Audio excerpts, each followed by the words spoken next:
Welcome to Barron Public Library's Friday Read Aloud. This week, the focus is again on women changemakers. The book I'm going to share today pierced my heart and reminded me of all the women, my own personal crew of women. It's the story of all of the grandmothers and the aunties and the sisters and the friends. Somehow they knew just what I needed to hear. They shared their vulnerability and their courage, and they changed me. The Year We Learned to Fly by Jacqueline Woodson, illustrated by Rafael López. That was the year we learned to fly. That was the spring when the rain seemed like it would never stop, and the thunder boomed so hard we weren't allowed to go outside.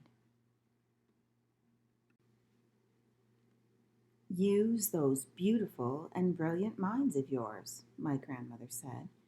Lift your arms. Close your eyes, take a deep breath, and believe in a thing. Somebody, somewhere, at some point, was just as bored as you are now. So, my brother and I closed our eyes, and for a few minutes that first day, we weren't stuck in our apartment anymore.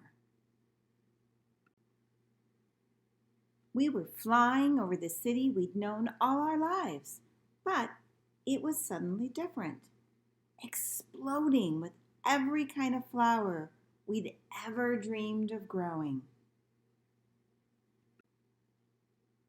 That was the summer we learned to fly, when my brother and I couldn't stop fussing with each other over whose turn it was to wash the windows, to feed the dog, to clean the kitchen.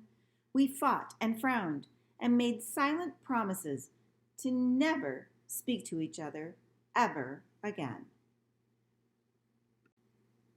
My grandmother said, "Lift your arms, close your eyes, take a deep breath, and stop being so mean about everything. Somebody, somewhere, at some point, was just as mad as you are now." So we did. And as the soft wind took us out over the city and past the windows of kids who hadn't yet learned how to fly, my brother and I reached for each other's hands, flying and diving and laughing and leaving all of our mad far behind us.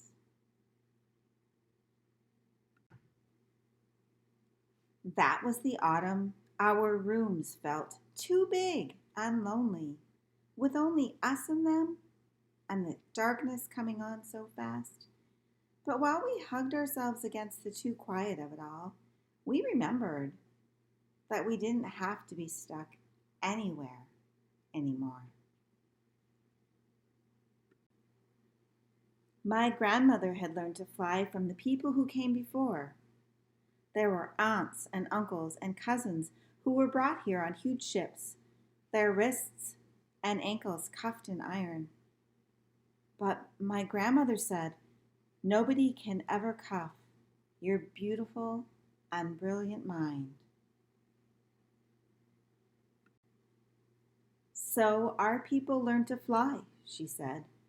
They dreamed a thing and made it happen, closed their eyes, and flew away home.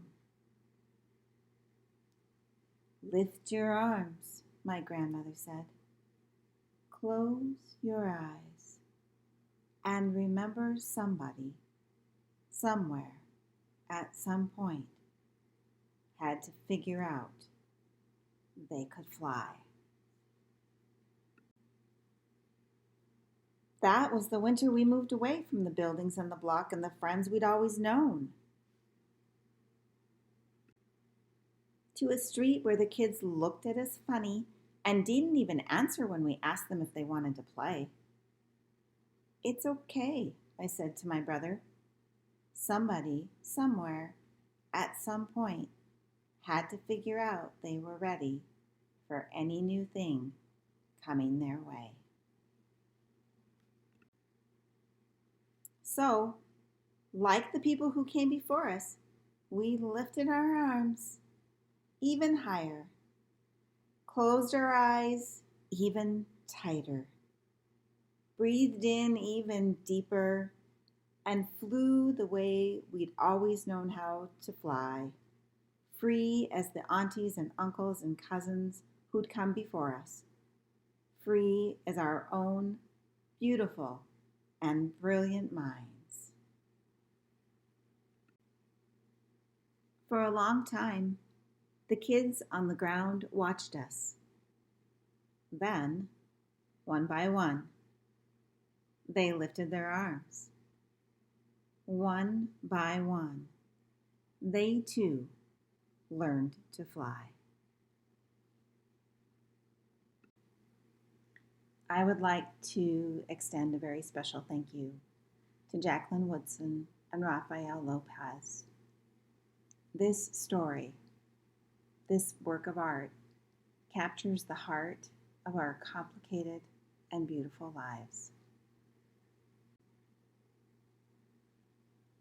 I hope you will take a moment now to think about the women changemakers in your own life, to see the imprint of their hugs, their support, and their example.